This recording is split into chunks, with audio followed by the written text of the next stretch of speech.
Welcome to my scientifically informed insider look at mental health topics. If you find this video to be interesting or helpful, please like it and subscribe to my channel. Hello, this is Dr. Grande. Today's question asks if I can provide an analysis of the film Marriage Story, starring Adam Driver and Scarlett Johansson. So I'll provide a summary of the film here, my thoughts about what could be learned from the film, the mental health and personality characteristics at work, what's interesting here, what's realistic, what's not realistic, and then I'll give my thoughts about the quality of the film itself. Now, Marriage Story came out in 2019, and it's a fairly popular movie. I will be revealing a lot of information about this movie, so this is a good time to issue a spoiler alert for Marriage Story. So starting with the summary, we see in this film that we more or less start at the beginning of a divorce between these two main characters, Charlie, played by Adam Driver, and Nicole, played by Scarlett Johansson.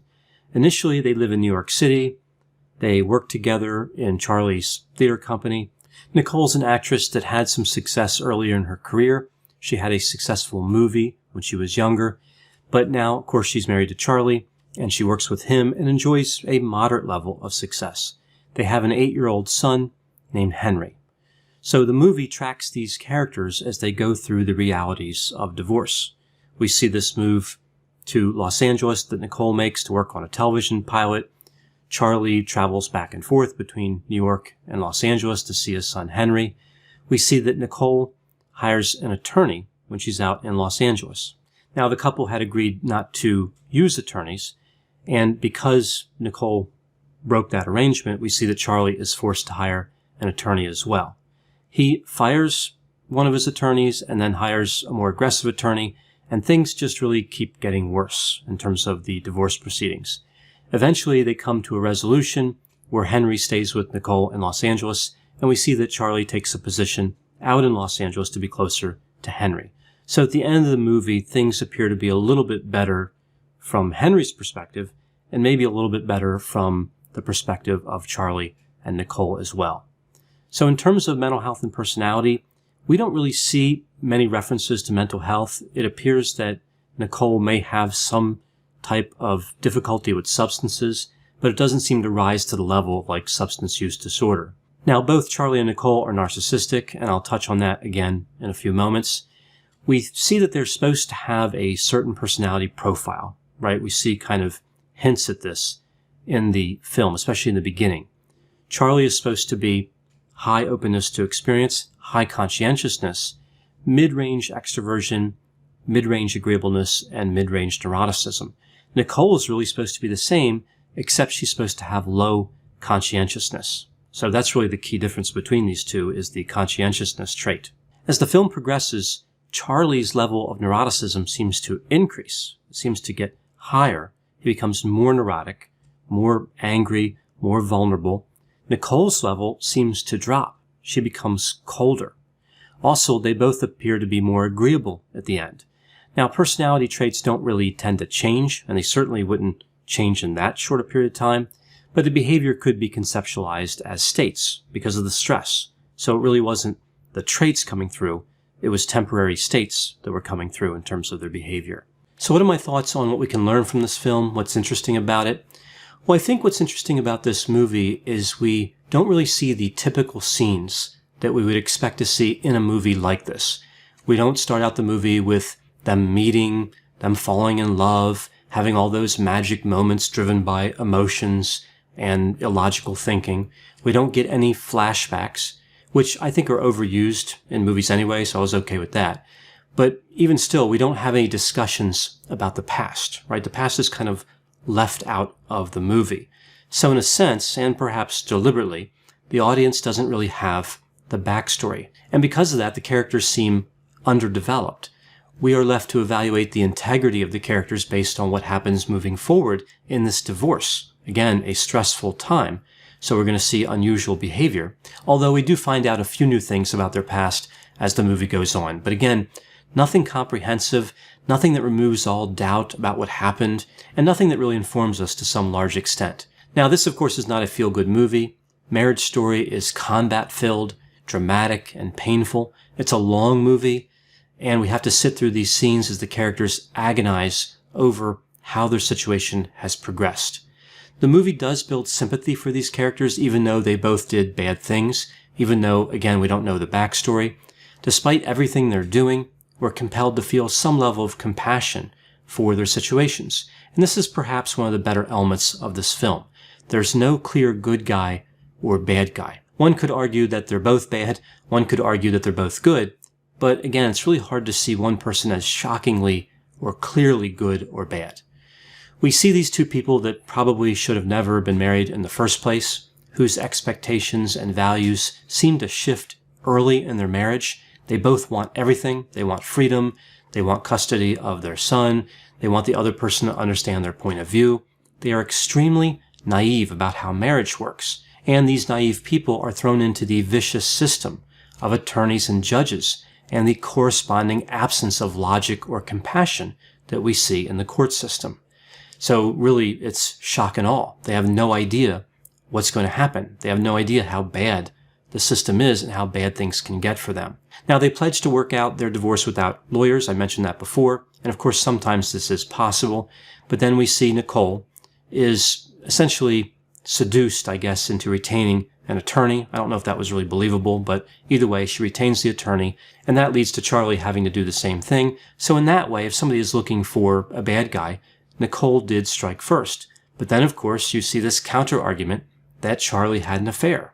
So again, one of the better features of the movie is how it makes the culpability kind of murky. So through these terrible experiences with the lawyers and the drama and all the arguing, we do see some key takeaways and lessons from the movie. So I'll go through these kind of item by item.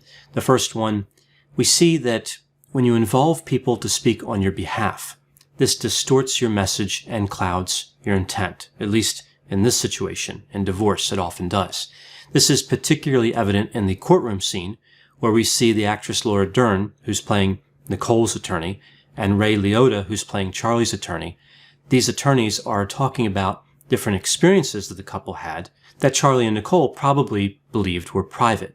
And the attorneys were using them against each other, like Charlie's affair and Nicole's difficulty with substance use. Everything was turned into a weapon.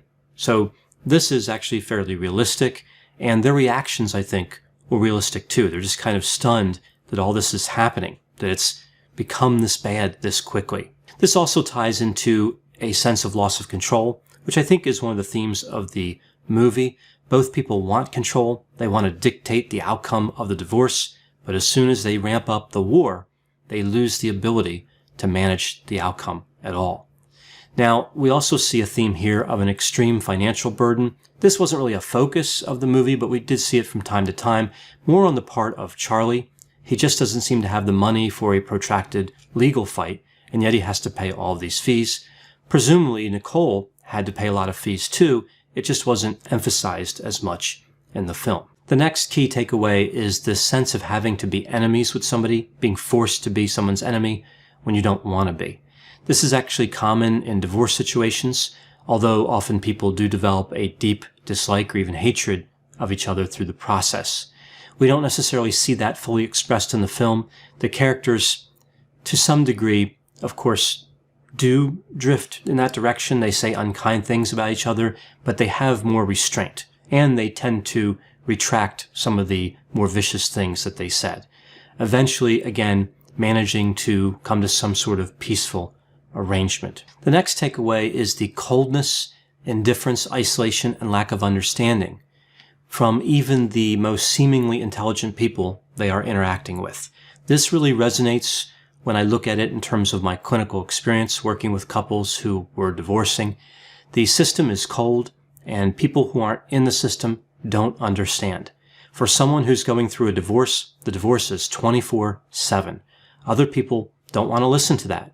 No one has enough money to talk to their attorney constantly, and it's just hard to find support. One notable thing really absent in this film was that neither character sought the services of an individual counselor.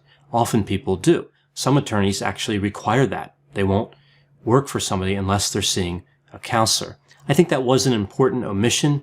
I think it would have been an interesting angle to explore, but this movie was already pretty long, and to only show that briefly would have been frustrating. If they were going to show counselors working with each person, they would have had to put some time into that. We would need to see kind of how those interactions were playing out.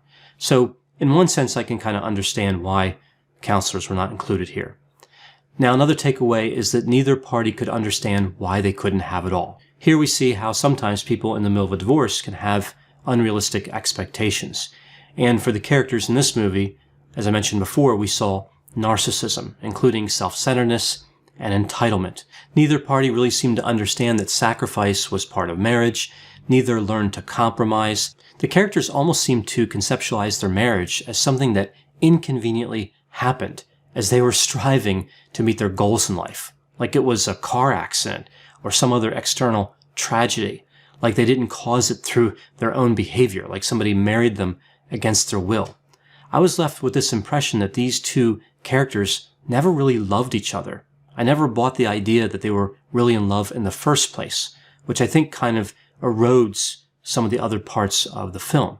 And again, I don't know if this is really the point of the movie or not. Was the audience supposed to doubt if the couple was really in love? It's not really clear. The next lesson in this movie is how focusing on the child's welfare is difficult when dealing with a lot of strong emotions. The primary interest of family court, in theory, is the child's well-being. And we see how this can be a struggle for people going through a divorce. Although I think the characters in this movie largely attempted to leave their son out of the arguments, right? We see that effort is being made there. Many couples don't make that effort. They can't necessarily control those emotions appropriately. The next takeaway we see here is the intensity of the arguments. We see that scene where Charlie damages the drywall in his apartment. That was really the big fight between them in the movie. Some of the better acting in the movie happened during this scene, but the scene ended too early. Charlie's character seemed to be in crisis, the utter frustration of a failed relationship being too much for him.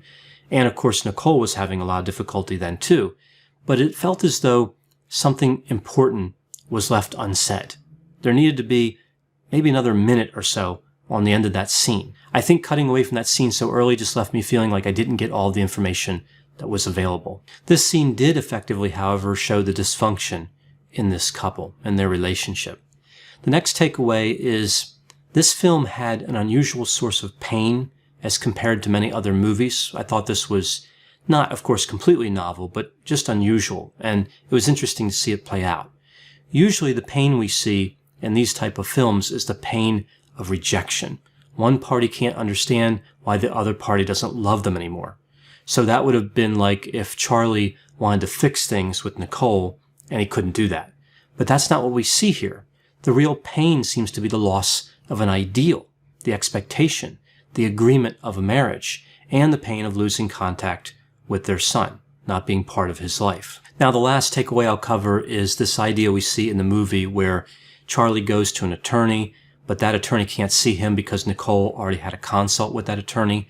So this is sometimes done by one of the spouses to restrict the other spouse's options. Now, this move really doesn't happen as much as it's made to look like it happens in the film, but it does occur.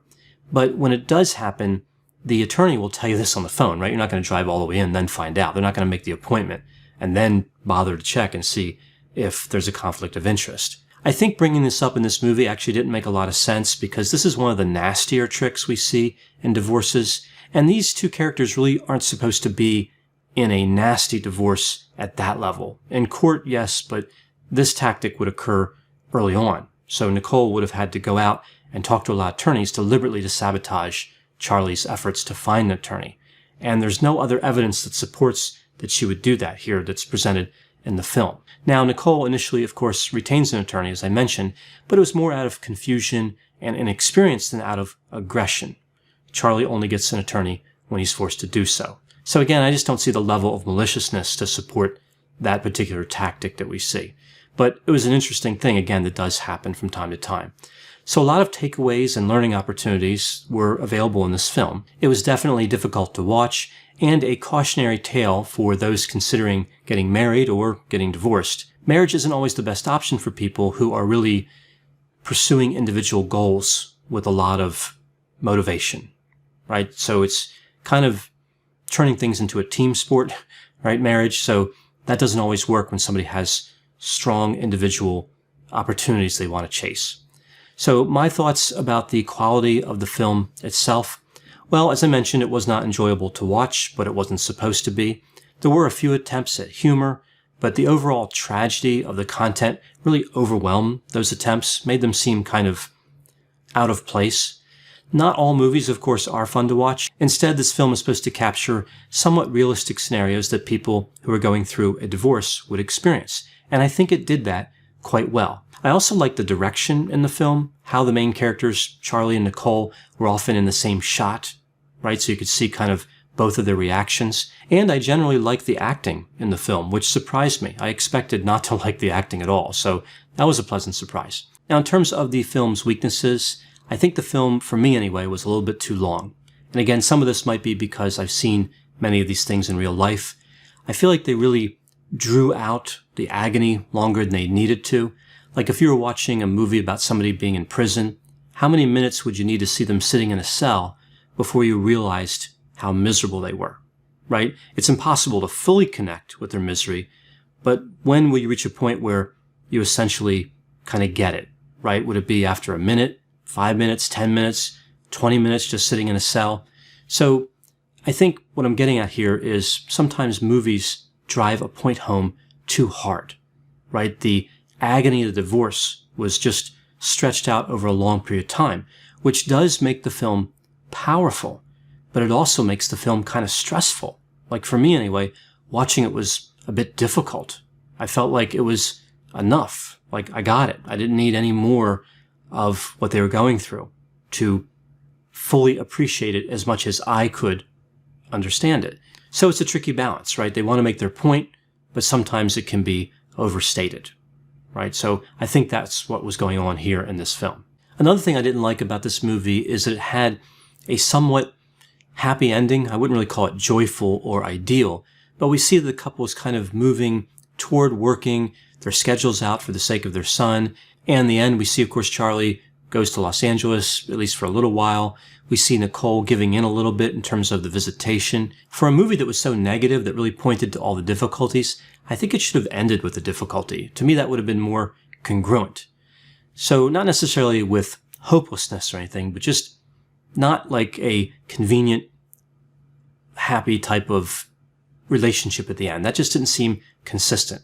Now, I know that was supposed to be some time away from what we saw with the divorce, but still, do things get better? Yes, of course they generally do, but I think the tone of the movie is very negative, and that was a switch. That was something presented right at the end that just wasn't necessary. I guess in a sense, by shining that light of hope, in a small way it takes away from the pain of the divorce, of the story we see. Divorce often ends badly. It leaves a lot of damage, and those characters had been through a lot. All the hatred, all the animosity, they spent a lot of money, their lives were disrupted. It would have made logical sense that at the end of the movie, they were still upset about that, even sometime later, after the actual divorce. At the same time, though, one could make the argument that the ending really wasn't any better for them. It was really better for Henry. So, in a way, we see that hope might be for him, that he might have some chance of a healthy upbringing involving both of his parents. Now, I'm typically not a big fan of movies that are dramatic the whole way through, right? This didn't have a lot of dimensions outside of drama. This was kind of solid drama from the beginning to the end. I normally don't watch movies like this, and I think that's because I'm a counselor. I see many of these dynamics in my clinical experience, so somebody's attempt to reproduce them on film just isn't interesting for me. And I think this goes for a lot of people in certain professions. If you're in one profession and somebody makes a movie about that profession, it may just not seem that interesting because you see it in real life. Overall, though, my movie preferences aside, it was a good film, a stern reminder that everyone loses in divorce court, and yet many couples have no choice but to fight the war. So it really acknowledged the sad reality of divorce. Now, I know whenever I talk about topics like reviewing a movie, there will be a variety of opinions. Please put any opinions and thoughts in the comment section. They always generate an interesting dialogue. As always, I hope you found my analysis of this topic to be interesting. Thanks for watching.